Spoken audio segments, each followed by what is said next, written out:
Hello दोस्तों, नमस्कार। संगीत के आज के इस नए सेशन में आप सभी का बहुत-बहुत स्वागत है। यहाँ दोस्तों देखेंगे आज संगीत के ऐसे इम्पोर्टेंट प्रश्न जो कि आपके एग्ज़ाम्स में थोड़े से एडवांस लेवल में पूछे जा सकते हैं, ठीक है?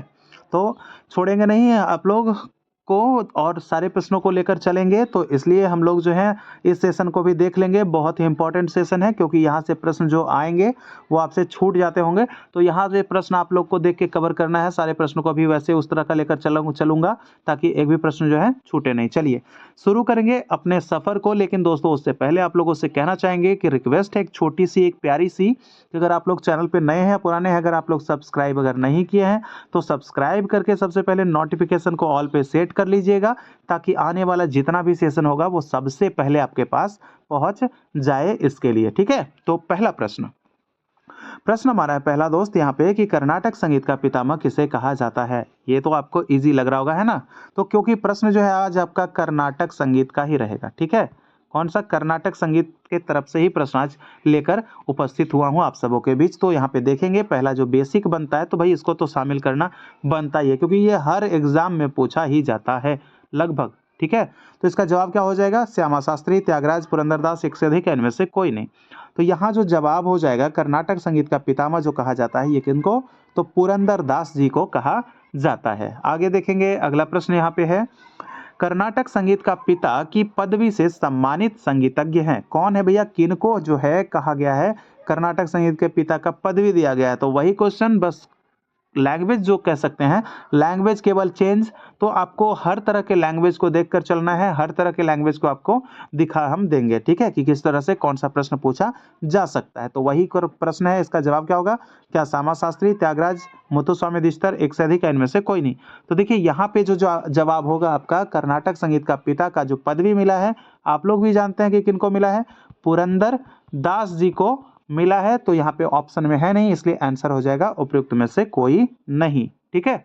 चलिए देखेंगे तीसरा नंबर प्रश्न है कि पुरंदर दास का दूसरा नाम है। पुरंदर दास जो हैं कर्नाटक संगीत के पितामह हैं, इनका दूसरा नाम क्या है? क्या श्री राम पटनायक या श्रीनिवास नायक, मुथुस्वामी दीक्षितर, एक से अधिक है, इनमें से कोई नहीं? तो यहाँ जवाब क्या होने वाला है आपका? यहाँ पे जवाब हो जाएगा आपका ऑप्शन नंबर बी, श्रीनिवास नायक। इनका जो दूसरा नाम है क्या कहा जाता है? पुरंदर दास। पुरंदर दास का ही नाम क्या है? तो श्रीनिवास नायक है, ठीक है? चलिए देखेंगे अगला प्रश्न यहाँ पे क्या पूछा जा रहा है कि पुरंदर दास के गुरु कौन थे? ठीक है, कौन थे? क्या ऋषि व्यास तीर्थ, विद्यारण्य, इचल करंजीकर या एक से अधिक है, इनमें से कोई नहीं? तो यहाँ जवाब क्या हो जाएगा? तो देखिए जवाब दोस्तों यहाँ पे आपको जो है माना जाता है यहाँ पे कि ऋषि जो व्यास तीर्थ थे वो भी थे और विद्यारण्य भी थे पुरंदर दास के गुरु। इसलिए जो यहाँ पे मानेंगे आंसर क्या मानेंगे? उपर्युक्त में से एक से अधिक मानेंगे क्योंकि ये दोनों जो हैं गुरु कहे जाते हैं किनके? तो पुरंदर दास के, संगीत के पितामह के, कर्नाटक संगीत के पितामह के, ठीक है? चलिए आगे देखेंगे अगला प्रश्न हमारा 5वां नंबर का प्रश्न है कि निम्नलिखित में से कौन सी रचना पुरंदर दास की नहीं है? भैया पुरंदर दास ने रचनाएं की है, आप लोग जानते हैं, बहुत सारी रचनाएं की है। आप लोग को एक चीज यहाँ से प्रश्न हम पूछेंगे और जरूर पूछेंगे क्योंकि हम करवा चुके हैं। तो यहाँ से आपको प्रश्न बताना है कि पुरंदर दास की जो दोस्तों रचनाएं हैं वो अधिकतर किस भाषा में मिलता है? जरा सा आप लोग इसको प्यार से कमेंट करके बताइएगा। देखते हैं कितने लोगों को यह बात पता है, क्योंकि मैं ये सब सारी चीज़ों को जो है करवा चुका हूँ और सारा सेशन जो है आप लोग देखते होंगे तो आपको सब कुछ पता होगा, ठीक है? अगर नहीं जानते हैं तो दोस्तों आप लोग जो है हर सेशन को एक बार देख लीजिए, बहुत कुछ जान जाइएगा, है ना? तो जवाब देना है आपको कमेंट बॉक्स में। तो यहाँ क्या देखेंगे? यहाँ पे जो हो जाएगा पुरंदर दास की रचना कौन नहीं है, ठीक है? नहीं है, तो यहाँ पे आंसर देंगे उपयुक्त में से कोई नहीं। क्योंकि ऊगा मोगास जो है ये उन्हीं की रचना है। लक्षण गीता कहा जाता है, ठीक है? लक्षण गीता या लक्षण गीत, तो ये उन्हीं की रचना है। और स्वरा विलास जो है ये भी उन्हीं की रचना है। किनकी? तो ये तीनों रचनाएं किनकी हो गई? तो ये पुरंदर दास जी की हो गई, ठीक है? तो यहाँ पे आप लोग को याद रखना है तीनों रचनाएं उन्हीं की है, ठीक है? और कौन नहीं था? तो कोई नहीं।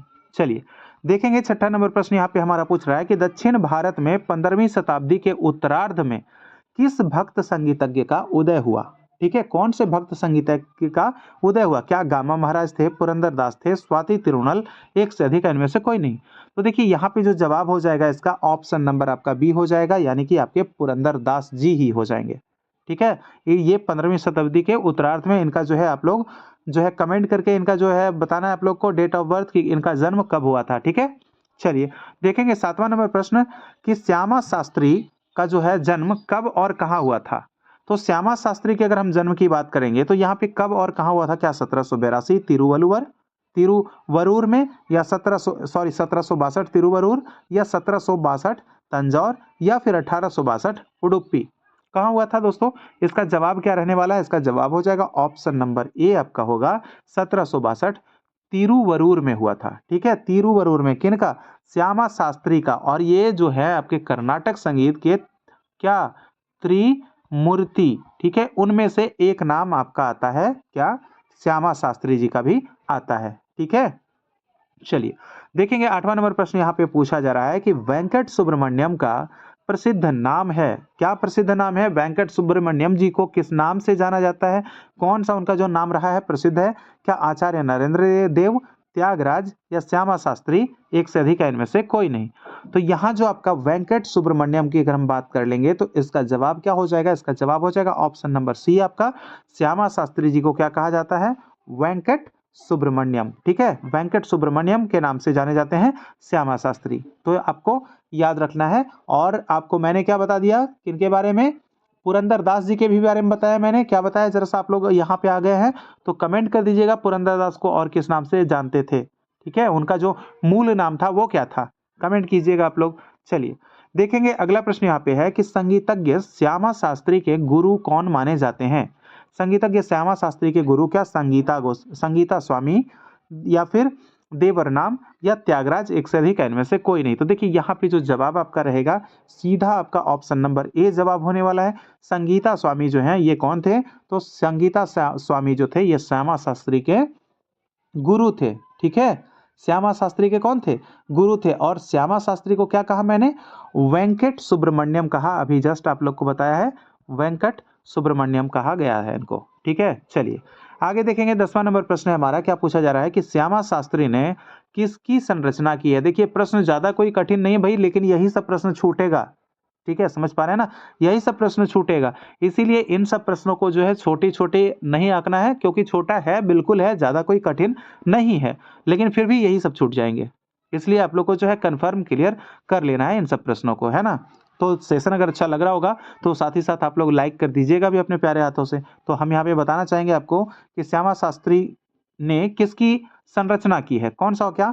नवरत्न मालिका, नौका चरित्रम, पंचलिंगा, एक से अधिक इनमें से कोई नहीं। तो देखिए यहाँ जो जवाब हो जाएगा आपका ऑप्शन नंबर ए हो जाएगा, क्योंकि नौका चरित्रम जो रचना है किसकी है दोस्त? त्यागराज की है।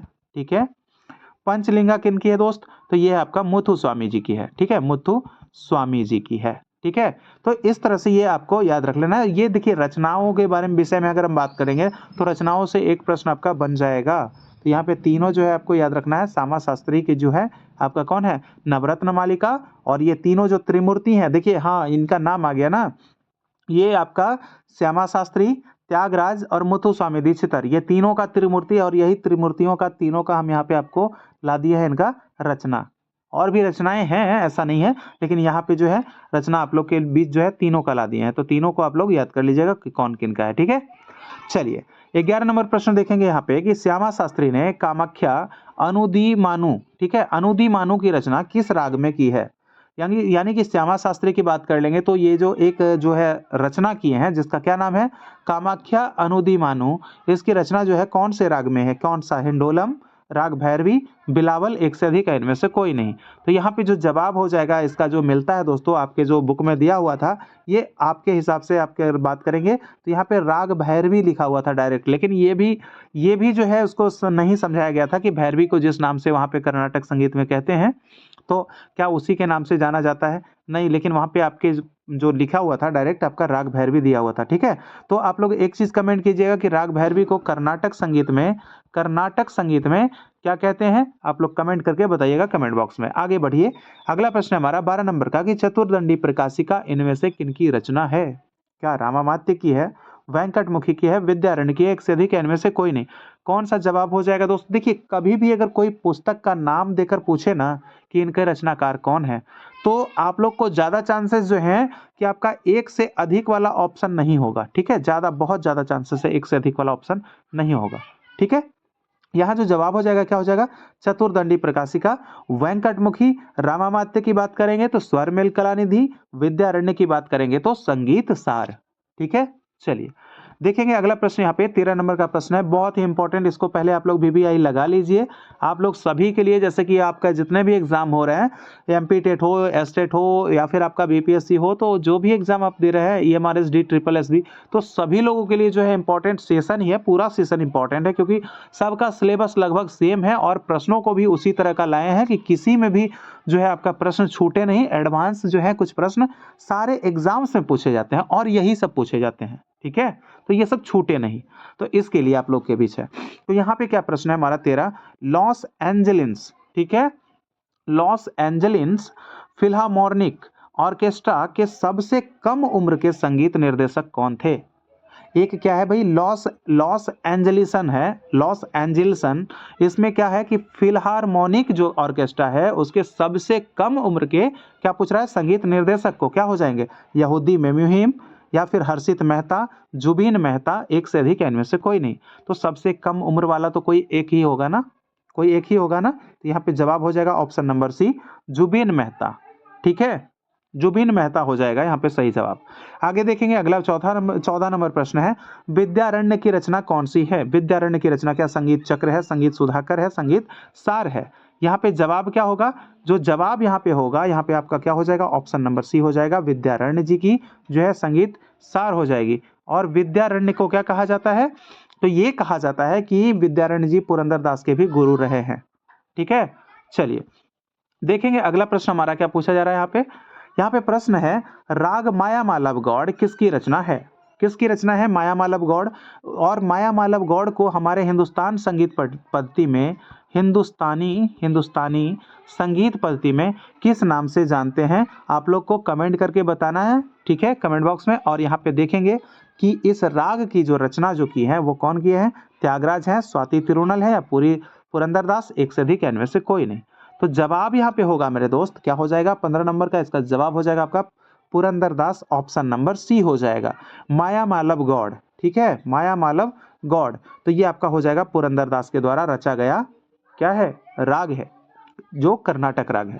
चलिए देखेंगे 16 नंबर प्रश्न, निम्नलिखित में से कौन सी रचना श्यामा शास्त्री की नहीं है? क्या वरुम या फिर तिरुविचारू या फिर वैदेवेश्वर कोविल? ठीक है, वैदेवेश्वर कोविल ऐसा लिखा हुआ है, वैदेवेश्वर कोविल। तो कौन सा हो जाएगा, कौन सा इसमें हो जाएगा? तो इसका जवाब क्या होगा, तो यहाँ पे जो रचनाओं में जो देख रहे हैं, वैदेवेश्वर कोविल देखें या फिर आपका तिरुविचारू देखें या फिर वरुम देखें, तो यहाँ पे अगर बात कर लेंगे यहाँ पे, तो इसका जवाब क्या हो जाएगा मेरे दोस्त, तो यहाँ पे जो इनकी रचना हो जाएगी, इनका पे रचना कौन सा हो जाएगा, इनका हो जाएगा रचना कौन सी है, नहीं है, तो यहाँ पे उपरोक्त में से कोई नहीं हो जाएगा, क्योंकि यहाँ पे वरुम हो जाएगा इनकी रचना, और तिरुविचारू हो जाएगा, और वैदेवेश्वर कोविल हो जाएगा। ये सभी जो है इन्हीं की रचना है, श्यामा शास्त्री की रचना है। ठीक है, और मैंने ऊपर बता रखा है और भी उनकी क्या रचना थी, आपको भी मैं बताया हूं ऊपर। ठीक है, तो सारी चीजों को याद रखना है। आगे देखेंगे 17 नंबर प्रश्न यहाँ पे, मुथुस्वामी दीक्षितर की सर्वप्रथम कृति जो पहला कृति का रचना किए थे ना भाई, वो किस राग में निबद्ध है? तो बताना है कौन से राग में निबद्ध है मेरे दोस्त। क्या मायामालव गौड़ होगा, शुद्ध सावेरी होगा, खरहर पिया, एक से अधिक, इनमें से कोई नहीं? तो मेरे दोस्तों यहाँ पे जो जवाब आपका हो जाएगा, मुथुस्वामी दीक्षितर जो है आपका कृति का जो रचना किए थे, उसका जवाब आपको क्या हो जाएगा, तो इसका जवाब हो जाएगा राग जो है आपका मायामालव गौड़ हो जाएगा, ऑप्शन नंबर ए। ठीक है, मायामालव गौड़।